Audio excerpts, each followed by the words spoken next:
We're sitting here with Senator Gerard Rennick, and thank you so much for joining us all the way from Queensland. I really appreciate you giving your time and energy to speak with us back here in New Zealand. You're welcome, Chantel, and it's good to be here. So you've got a really amazing background as well. I'm just going to read off a few things for people watching at home. So you have a Bachelor of Commerce from the University of Queensland. You've got a Master's in Taxation Law from the Uni of Sydney and a Master's degree in Applied Finance from FINJA. You also have 25 years experience in finance. That's pretty phenomenal. And I know you've spoken up a lot about multiple things over in Queensland and around Australia, all the way from the freedoms and the rights of the people of Australia when it comes to COVID, right through to all the taxes and then climate change and immigration. You've got a really broad spectrum, and you have been labelled a lot in terms of different ways for thinking outside of the box. What first made you decide to start speaking out when it came to these really controversial topics? Have you always been quite an outspoken person?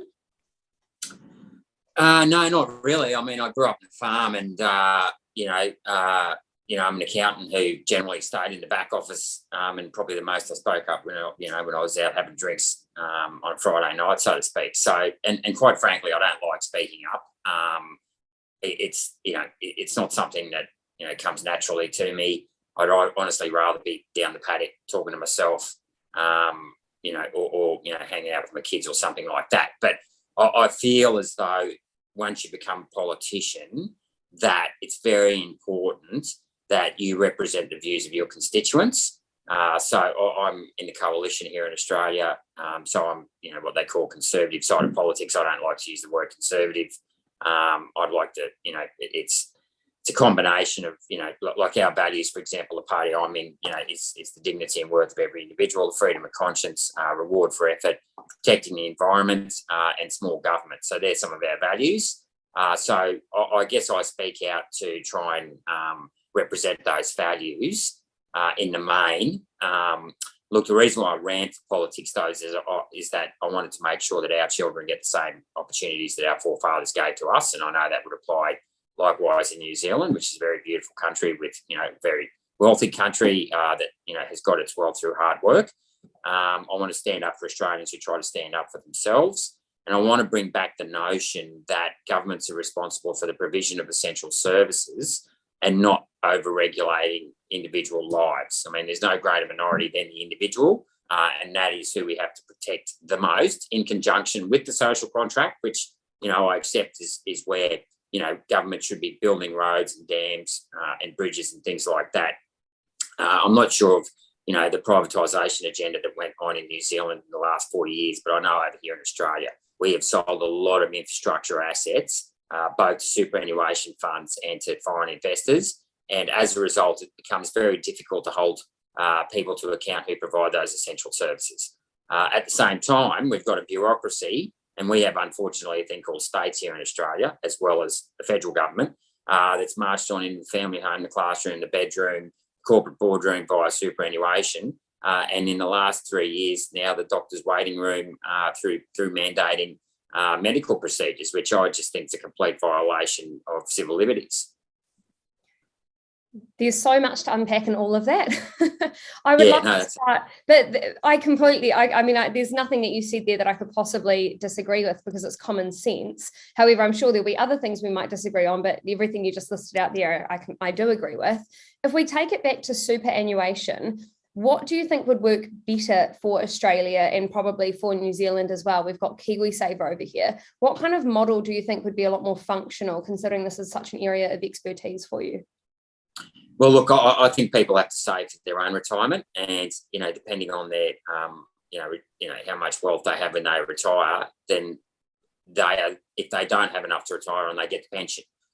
So I do believe in a strong and healthy pension, that's going to cover the cost of living and a bit more, because people pay taxes throughout their lives, and a part of those taxes should be for the pension. The situation here in Australia, I'm not sure if you're aware, but we have tax concessions over here for superannuation, and it costs the budget about $40 billion, and most of those tax concessions go to the top 20% of earners. So the people who are getting the tax concessions are the people that don't need supporting retirement anyway, because they're in the top echelon of income earners. And the other thing is now we have an army of superannuation specialists, financial planners, fund managers, etc., that it's estimated to cost about $30 to $40 billion. I mean, estimates vary, in paperwork and paper shuffling, etc., and in fees, etc., to manage superannuation. And none of that actually creates any genuine wealth. For example, I think, the cost of superannuation is about just a little bit less than the cost of our military, for example. And you just imagine how many dams or roads or power stations you could build with $30 billion. So we're pulling out, I'm not sure of the numbers who work in superannuation, but we're probably pulling out 30 to 40, 50,000 people out of the economy into a paper shuffling role that doesn't actually produce goods and services. So I think it's a drain on productivity as well. Do you think there needs to be a lot more education in general across Australia for kids when it comes to investments and what investments should look like, what makes a healthy investment, and actually go through it from an educational perspective? Well, look, I mean, it's been a long time since I was at school, but, when I went through school, maths and was compulsory. So, well, you did science up until grade 10 at least, but then a lot of students went on and did a maths science stream. We had subjects like business principles and accounting. If all those subjects are there and encouraged and made compulsory for, X number of years, at least throughout junior high school, you may want to specialise as you go into senior. I think that should cover it. But as well as that too, you should learn from your parents as well. Some of this stuff, I grew up on the farm. I saw my mum go to work. She was a nurse. So, I don't know how, I suppose I did have a bit of a mathematical bent, but, for me, it was always about, it should just come naturally as a survival instinct, is to, basically make sure you've got enough to live on. And that's a combination, I guess, of family values and a good education system.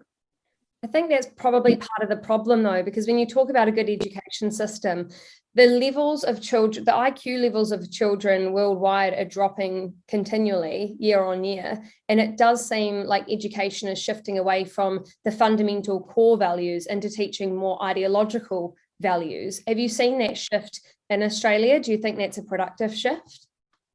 Look, it's hard to say, exactly what goes on in education, because I've been out of it for so long, and my children have only just, I'm an old dad, so I've got some young children. But I think things like ideology, and I don't really want to get sort of too ideological here, but, a lot of the identity politics does not belong in the classroom. Let's put it that way, right? They're to me, there should be family values, and the classroom needs to focus on those basic subjects. English, mathematics, science, geography, history, sport, learning how to interact with others.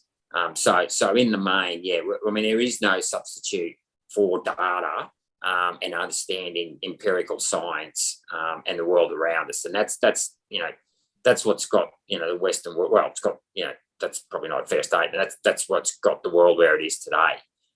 It is through, the rigorous application of, science, empirical data and maths and English, and learning, core skills, those core skills as a child. When it comes to empirical data and the sciences, when did you start to question some of the government decisions when it came to mandates and when it came to the COVID conversation in general? What was your turning point? Well, look, I was always sceptical. I'm not sure how it worked out in New Zealand, but I was told very early on that you can tell the severity of a disease by the average age of death. That's a very simple, that's oversimplified, but as a general rule of thumb, and that was told to me by a couple of medical experts who knew what they were talking about. And so the average age of death from COVID early on in Australia was about the average age of life expectancy.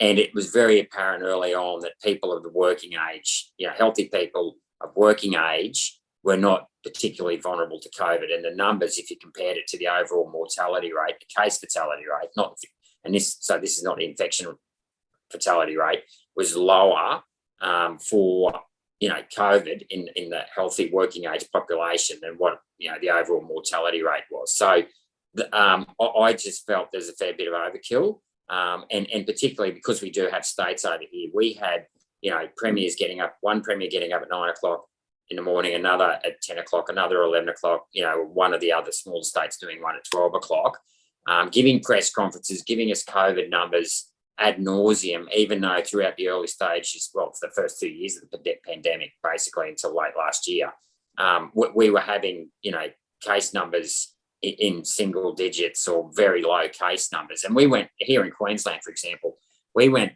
for about 3 or 4 months where we had no COVID cases, and the Queensland Premier kept doing daily press conferences and informing us if COVID was found in the sewage, at a particular spot in Queensland. And it was sort of like, how hard do these people want to keep the fear mongering going? But it was just, look, I mean, as a general premise, the idea that the government can control the transmission of an airborne respiratory disease is quite frankly, I felt, almost impossible. And by all means, protect the sick and the vulnerable and the older people, older people. But I could, my view was you should destroy the strong to protect the weak. Look, there was just a general cynicism, I guess, that the overkill by politicians, combined with a bit of, real world evidence, and as well as the fact that, well, how long are we planning to kick the road down, kick the can down the road for? And over here, they kept changing the rules all the time. At first, when we shut down, I think for 2 weeks in April 2020 or late March, early April 2020, it was 2 weeks to flatten the curve. And that effectively became 2 years to flatten the curve. So that was very frustrating as well. And obviously, all the side impacts of, shutting down, destroying livelihoods, the alcoholism that comes from being unemployed, suicides, mental health issues, other chronic diseases that weren't picked up, that was all completely ignored. And interestingly enough, here in Australia, our overall deaths in 2020 in the year of the lockdown were about 162,000. It jumped by about 8,700 to 171,000 last year in 2021. So that's very interesting, because despite the fact that there were more lockdowns in Australia in 2021, we had a jump of over 8,500 deaths. What is that attributed to? Do you know? Well, no, they haven't attributed to anything. You can go through and try and look at the breakdown. There was a slight decrease. I'm going off the top of my head. There was a jump in cancer of about 2,000, a jump in dementia of about 2,000, and then there were other not specifically listed causes of about 4,000. And I'm waiting on the Australian Bureau of Statistics to give me a breakdown of those codes that went into not specifically listed, because I'm curious to know why that figure would have jumped so high, because that would have included things like accidents, car accidents, workplace accidents. And I know that car accidents didn't go up because the road tolls reported.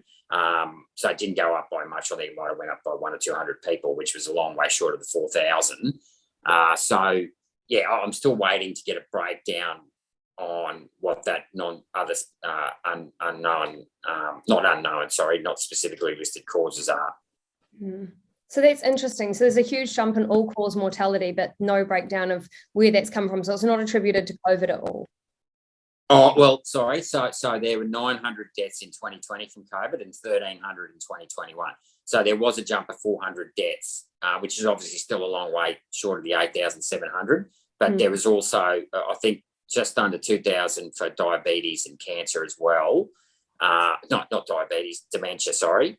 And then respiratory disease dropped off a bit, even though if you added the COVID deaths in, because they're counted separately, of course, because God forbid we actually treat it like every other respiratory disease. So it's got its own line item. If you add COVID in, the respiratory disease, the overall respiratory disease number didn't actually jump at all.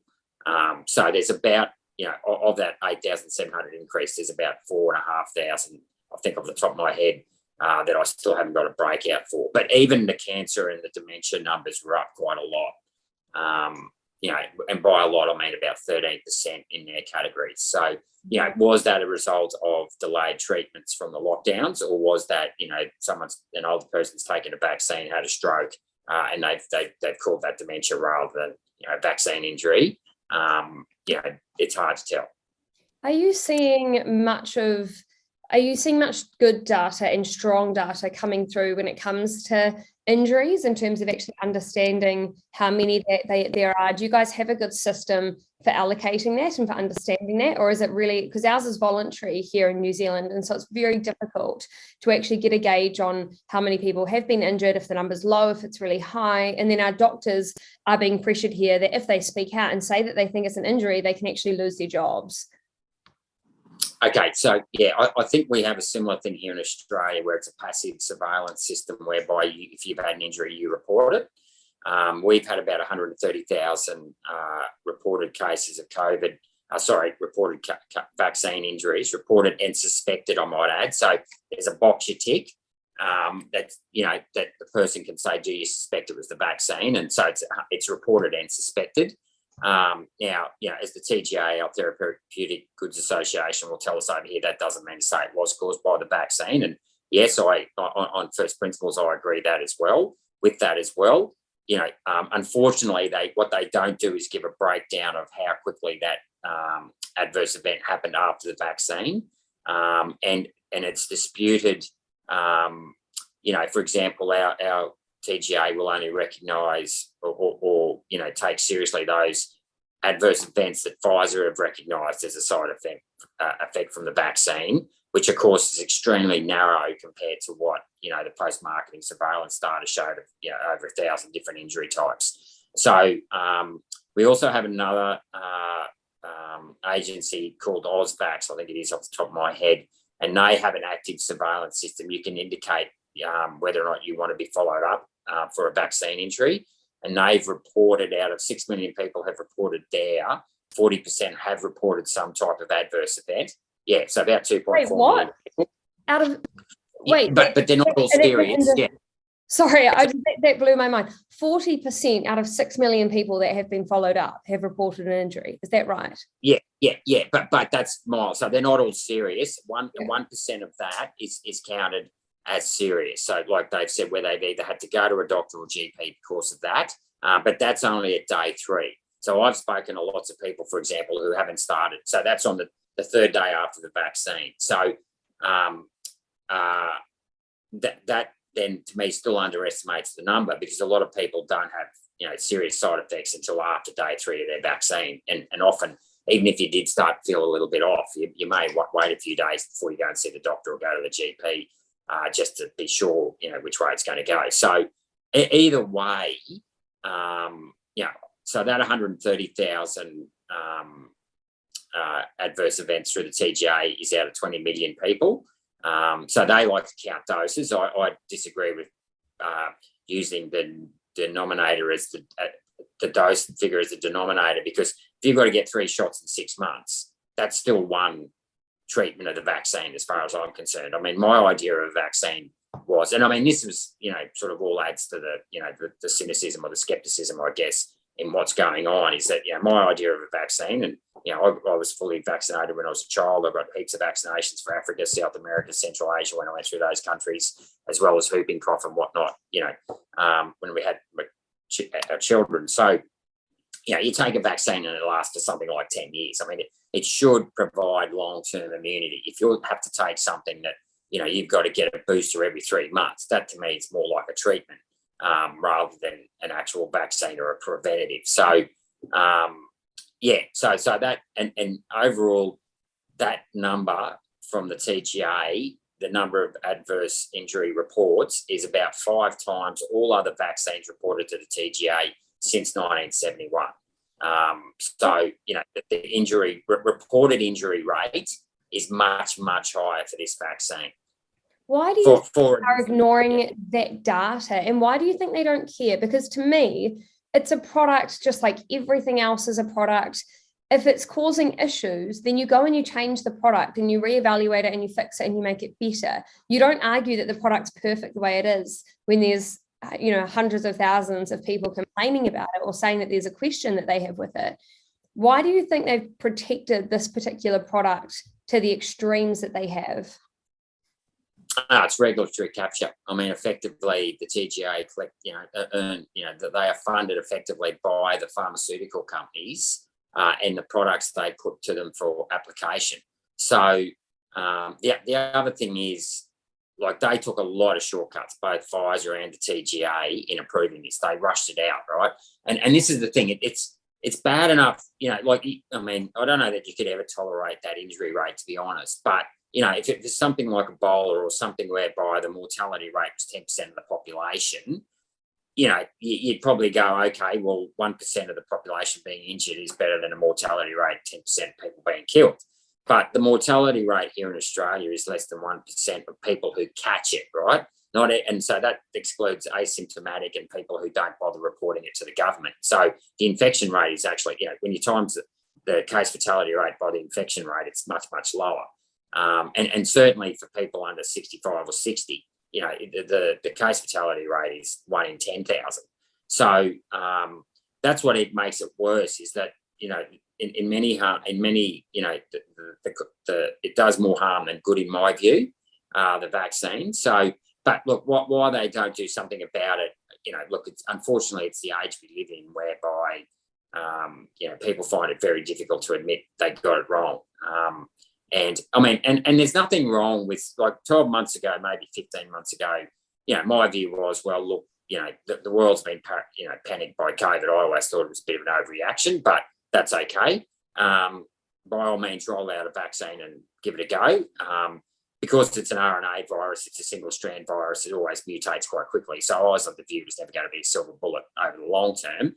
But, if it helped, to get people through that initial wave, then so be it. But it quickly became apparent, I'll say quickly, it took me probably 5 months after the rollout when I started getting contacted by younger people so I'll just give you 1 week. I had a 30-year-old contact me who took the AZ shot on Friday, sick over the weekend, and was paralysed down his right-hand side by Tuesday. Wasn't contacted by Queensland Health for 6 weeks. And when he was, all they said was, well, you need to get your second dose. And he'd said, well, I'm actually paralysed from the first dose down my right-hand side. They said, doesn't matter, you've still got to get a second dose. And he obviously was working, had a mortgage, had a child to help raise, had no financial support. The second one was a 37-year-old police officer from WA, fit as a fiddle, took the jab, was crook 15 minutes after, went to the doctor about 3 or 4 times over 2 weeks. In the third week, she had a stroke down her, I think it was the right-hand side.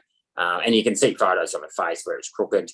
And then that weekend, at the end of the week, I was contacted by an 18-year-old girl, or a mother of an 18-year-old girl, who ended up getting kicked out of hospital the first time and the second time. And eventually, mum went back on the third visit. Turns out she had 3 clots on her lungs.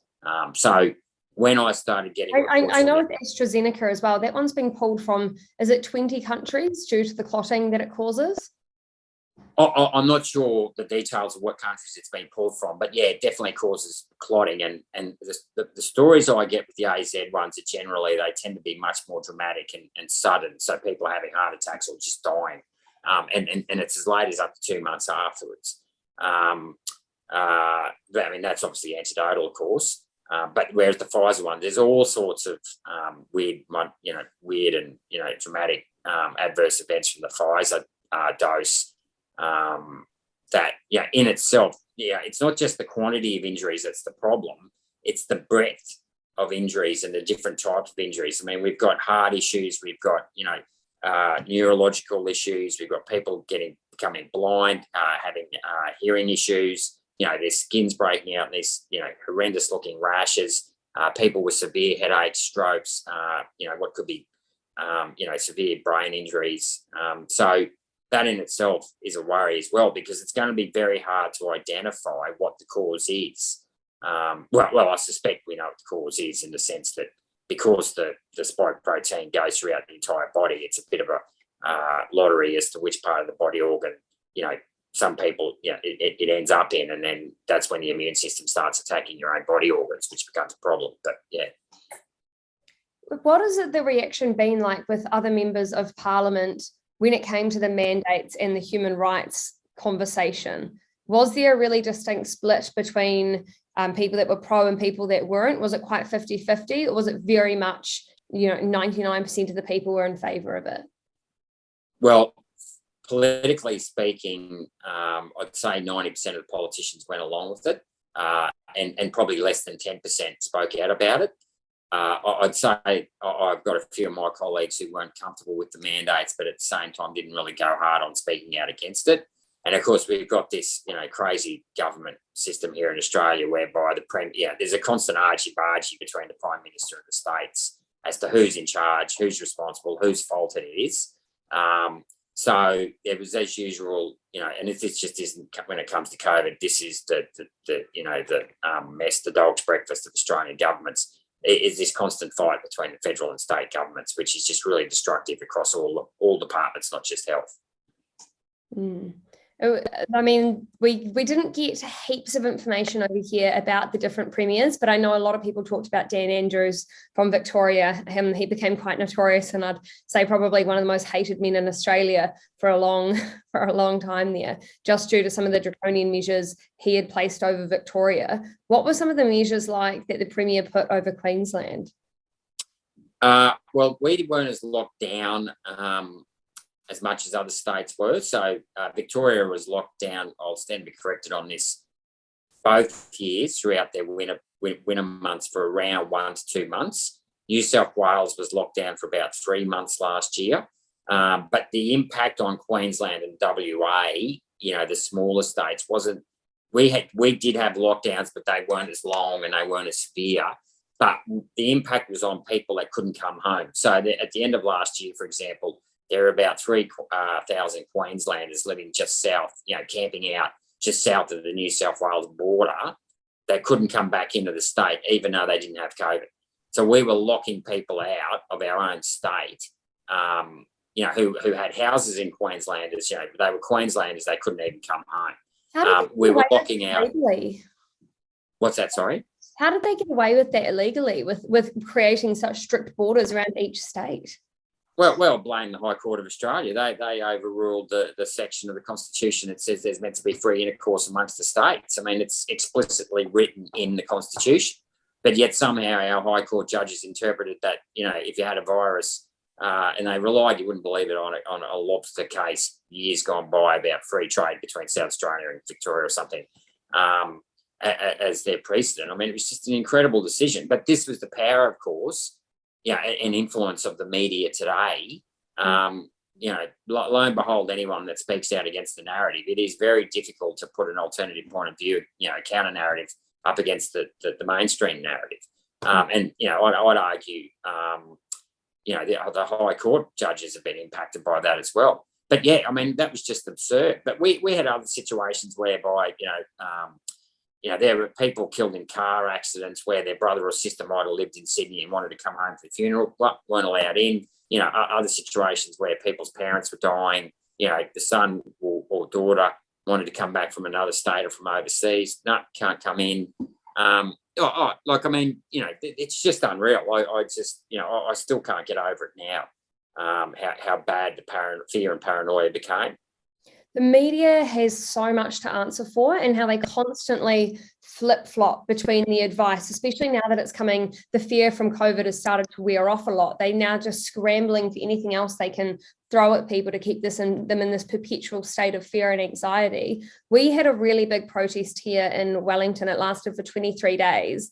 And I live streamed a lot of that, and as did other people, but it blew up some of the live streams because it showed that the media were lying. And because we're quite a small country, it did make quite a big impact on how people view the media. And they recently did a poll. I think trust in media is down to about 40% here in New Zealand. So that's the one positive that I take out of all of this, is people are starting to question, at least here, the media motives and the media narratives. And then they're getting paid off, of course, through public interest journalism funds and the mass advertising. And it just seems like the decline of the fourth estate is prevalent right now across both countries.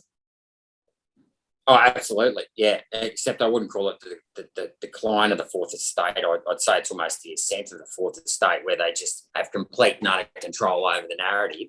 And if you don't, I've sort of done very little mainstream media since I started to speak out against the vaccines. And I can't prove this, but I suspect, it's because they're worried that I'm not going to say what they want to hear. then that's how they control you, is that they just don't give you any airtime at all. Yeah. See, I've had a number of people reach out, media here in New Zealand, for interviews. But the way I see it, I'm like, I'm just helping you sell a story, because you're going to take anything I say, twist it to your agenda, and then make a profit off that. And why should I help you make a profit? You're the one that needs stories, not me. I mean, that's just my inner cynicism coming out. But I'm just tired of people giving them stories to begin with. Like, if everyone stopped giving them your personal story, they don't have a media company anymore. Yeah, I mean, the only problem is, though, they'll still get the other side of the story from, the people, let's call them the command and control crowd. So I still go out and try and put my view across, if I get the opportunity, because I think it's always important to take whatever. I mean, there's a vacuum. There's a 24-hour day. There's a news bulletin every hour. If not, you've got to remember that not everyone believes the media, and they may not know. They may not be aware of me, for example. I mean, I've only been in politics for 3 years. Yeah. So any opportunity that you can put the counter narrative across, people will go, "Oh, well, I didn't realise that person had that view, and I actually agreed with that person." So now they might start to follow you. So look, I know what you're saying, and I have my days where I feel like, why bother? They're only going to, do the pylon. But, in my role, I feel it's my duty to, put that counter narrative across and stand up for the values that I said I would when I ran for politics. Speaking of counter values, when it came to immigration, I think you said something like it's worse for Australia than climate change. This is going back a couple of years ago. What did you mean? What did you mean by those comments? Sure. So basically, we've got in Sydney and Melbourne, we've got what I consider overcrowding and the lack of infrastructure. So we've had a jump in population from 19 million to 25 million people in the 20 years since the turn of the century. But we haven't had an increase of that's about an increase in population of about 30%. We haven't had an increase of 30% in essential services from the government. So we're bringing in immigrants, and a lot of these, and a lot of that was directed at what we have people on temporary visas who come over, they're students, they'll go to universities in the city and then they'll go back home. But we need to make sure that we don't let the stand and that big increase in population, it serves the corporate masters very well, because it's a lazy way of increasing their top line, increasing revenue. But the corporations don't want to pay tax or anything, so the government's left to foot the bill, and they can't foot the bill, because there's a lot of wastage and whatever. So basically, our services are falling behind our population, and if we want to grow the population, we've also got to grow infrastructure with it. With population control, we know birth rates are at an all-time low for a lot of Western countries. Do you see the government trying to improve that in any way? Because it seems like the foundation of a functional society is making sure that you've got enough people to make it sustainable, and yet they don't seem to care. It seems like it's a topic that never even comes to the forefront of everyone's mind. Yeah, I mean, I don't give a lot of thought to that myself, to be honest with you. People will have, the children, I guess, based on their livelihoods and their lifestyles, and when they find the right, person or whatever. Look, and it's not like I don't have a problem with immigration. It's the rate of immigration that's the issue, right? It's just like, I love beer, but you go and knock back 10 beers in 2 hours, probably not a good idea. It's I guess it's all about a sustainable lifestyle, and basically, if you are going to increase the population, is to make sure you provide those essential services and don't let them fall behind, whilst also looking after your environment. You made a number of comments being detrimental about climate change in general. Where do you think we go wrong with our understanding of climate change and how we treat the environment in general? Well, that's a very good question. So there's climate change, and then there's the environment, right? And the environment, climate change is a very small part of the environment. So, when it comes to like cleaning up plastic, protecting our biodiversity, especially here in Australia, where we've got a lot of marginal soils, and a big part of the middle of Australia is very dry and arid. I'm extremely passionate about. I mean, I spent 7 years overseas in my 20s. I actually quit my job in my late 20s to go backpacking around the world. and climb mountains and scuba dived and surfed and skied and whatever. So love the environment, want to protect the environment, but I don't believe that the climate change, I think there's too much hysteria around climate change. And yes, the climate's been changing, it's been warming for 20,000 years. It's called the Holocene period. But a lot of the garbage that they go on with climate change is junk science. And there's a complete absence of fact. So, thermodynamics is the true study of heat. It was and that's been around for 200 years. Heat itself is kinetic energy, the energy in motion. So heat, for example, does not get trapped. It's an oxymoron to say that heat gets trapped in the atmosphere. There is no greenhouse. There's no glass ceiling up in the atmosphere. A greenhouse traps convection. It doesn't trap radiation, right? So, a lot of people don't understand the difference between radiation, convection, and conduction. If you read Einstein's 1917 paper, his theory on quantum theory on radiation, as he says at the end of the paper, he says radiation is so small when it comes to energy transfer, it basically drops out. And the two big drivers of energy in the atmosphere are basically convection and to a lesser extent conduction. So, there's all this scientific points that are completely overlooked. And the proposed solution, which is more wind farms, solar panels, which is, all that material is not recyclable, as opposed to carbon dioxide, which is recyclable throughout, can be recycled through the atmosphere. So I think that there's a lot of deliberate misinformation around the whole net zero climate change thing that's designed to, by vested interests so they can, pocket money. That's, I guess my issue is that I don't think climate changing, and I don't think it's changing to the degree they're saying it is either, but there's bigger issues to worry about in terms of protecting our environment than the actual climate change one. When it comes to renewable energy, what would work? Do you think it's a combination? I mean, there's been a lot of talk about a combination between smaller nuclear reactors and solar and different mixes of what we can look at. Has there any research that you've seen that you think could actually work for different parts of Australia? Well, look, I'm a big fan of hydro energy, and we don't have a lot of it here in Australia. We could have a fair bit more. There's some big rivers on the east coast of Australia, especially in North Queensland, that are quite capable of delivering large amounts of hydro energy. So I'm a big, that's a genuine renewable energy source. But yet again, the people who scream the loudest about climate change, the Greens and the left, aren't interested in hydro energy. And the other energy I do support is nuclear energy, which is baseload. It's not renewable. However, you only use a very small amount of uranium to get a lot of energy, so it's very energy efficient. So, personally, and this was my view last year when we signed up to net zero. I didn't agree that we signed up to net zero, but if we were going to do it, that we should go with nuclear energy and hydro as our means of reaching that target, rather than rather than unreliable energy. Through solar and wind, which then requires, more transmission lines, through farmland, more batteries and more, which come from lithium. Lithium, I don't know if you know, is a 1% ore body. So you've got to mine 100 tonnes of ore to get 1 tonne of lithium, and it goes through a very energy-intensive electrolysis process to get the metal out of the ore. And then on top of that, when you mine an ore body, you'll have a massive stripping ratio around that ore body because you've got to get those big trucks into the mine. So that's just lithium, for example. The same for cobalt, neodymium, all these so-called rare metals. They're not necessarily that rare. They're just very thin in the Earth's crust. Are extremely energy intensive to mine and produce, and then they can't be recycled. So our Commonwealth, our CSIRO, our scientific body over here, the head of that told me in estimates that it costs 3 times more to recycle a lithium battery than it does to make it. So in other words, it's not even economical to recycle a lithium battery that may last, 10 to 15 years if you're lucky. It doesn't burn beforehand.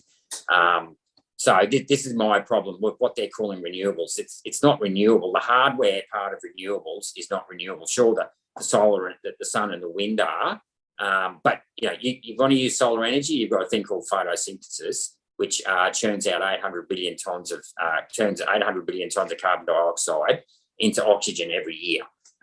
On the Earth, right? So that recycles, 1 in every 4 years you're recycling carbon dioxide through the atmosphere. So Look, I mean, I grew up. We've also got my brother owns a farm out in Western Queensland. We have solar panels out there because we're at the edge of the grid, and that's there to power our bores and pumps. So there's places where you can use, solar and wind, but they're generally, it's never going to work at an industrial level. It can't be used as backup or baseload energy. And this is the problem. It doesn't matter how much wind or solar you build. It's impossible to know that it's going to be there ready to go at 6 o'clock at night when peak hour kicks in. So you're always going to have some sort of backup baseload power. You're always going to need that. You're always going to need batteries. But in return for that, you're just going to get more transmission lines, more batteries, and then more security services. So when you have, the sun crosses across the sky throughout the day and then the cloud comes underneath it, that means like the volatility of the frequency of the actual energy flow goes up and down. So you need these great big things called synchronous condensers to try and smooth out, what they call frequency control. You need inertia control. So there's all these other what they call security services as well. It's not as easy as people make it out to be. And with uranium, it's around a golf ball size of uranium as someone's power for their entire life. So I think people don't realize the quantity of how small you can get away with, the tiny amount of energy that it takes when it comes to nuclear versus other options. People are worried about nuclear, though, and the accidents that can happen. But from what I've read, and this is a very simplistic overview, it seems like a lot of those are down to the health and safety of the plants themselves and shortcuts that have been taken. They're talking a lot about shutting multiple refineries around Australia. Do you think that's the right move for Australia? That's all refineries and coal power fire stations, yeah. So well, no, because we don't have baseload power to replace the coal-powered fire stations, and that's the problem. Is that there's this utopian dream out there that you can replace unreliable energy can replace reliable energy, and it just doesn't work like that. As I said, I mean, if they shut down another baseload power station, I think I forget who said was it? So yeah, you'll learn, or one in Victoria. If they shut that down, they need to replace it with another form of power that when you need it, you can just turn it on. So yeah, I mean, we've already shut down a lot of coal-powered fire stations over here, and if they replace them with nuclear, I can live with it. I don't actually have a problem with coal. We've got in Queensland, especially, we've got the highest quality coal in the world. We've built a lot of power stations on top of the coal mine, so it's what they call a coal mouth powered,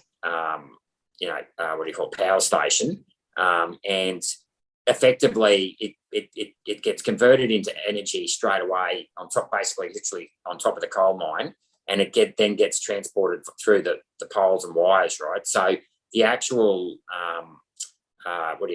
the paraphernalia around converting energy, transporting energy, and backup of energy is non-existent. So I mean, back in the early 90s, I think, Australia had 30 power stations on the east coast of Australia, coal-powered fire stations that provided something like 80 or 90% of the energy.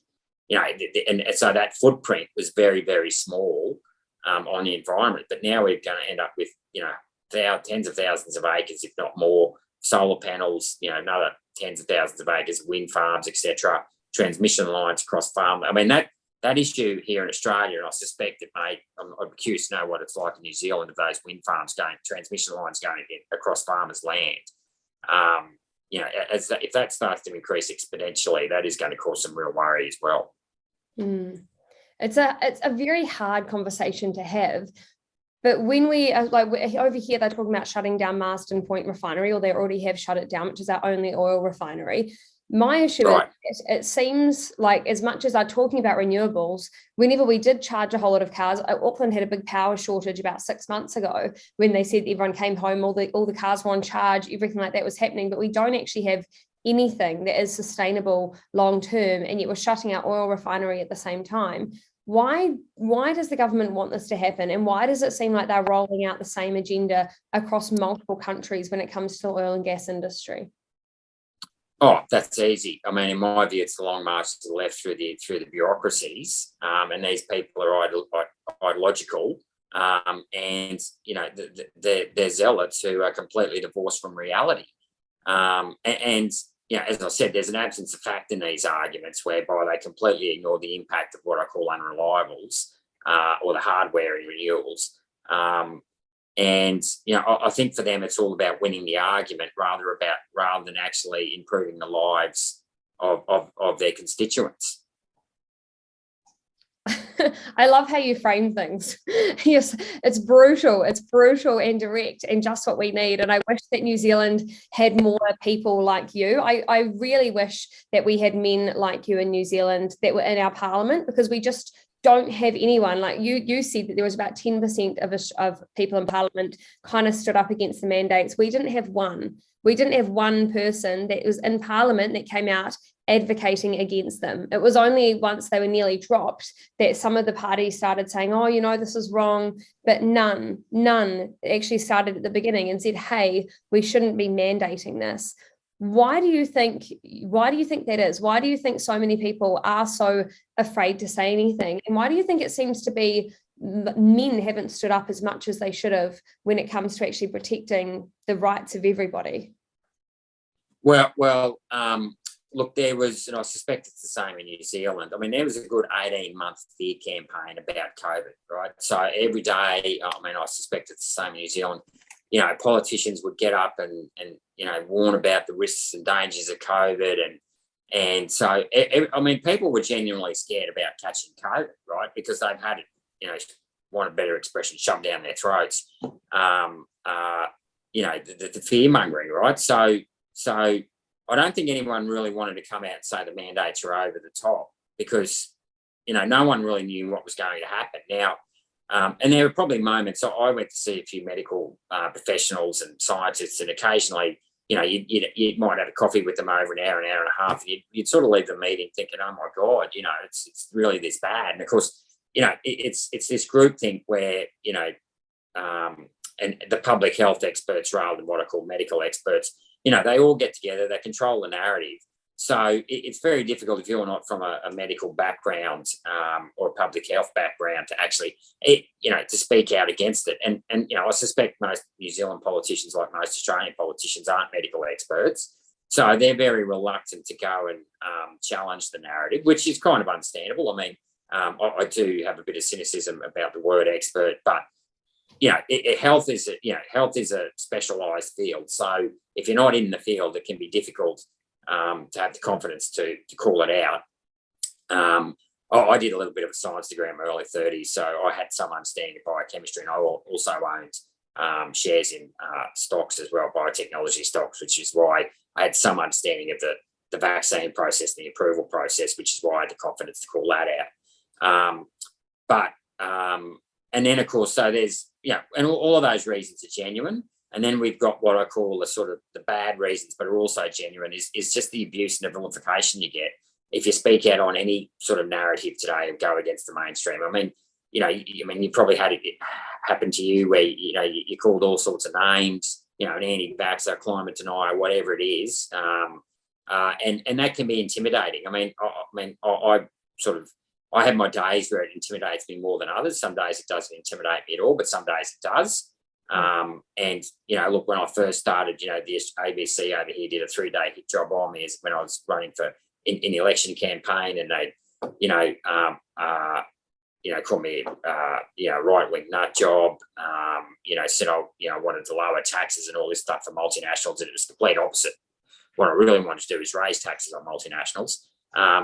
But they lied, didn't they? I mean, I got called the head of the disinformation. Well, I was and they called it the disinformation dozen, and they put my name at the top of the most, terrible people in New Zealand because I live streamed what happened at Parliament, and it made the media look bad.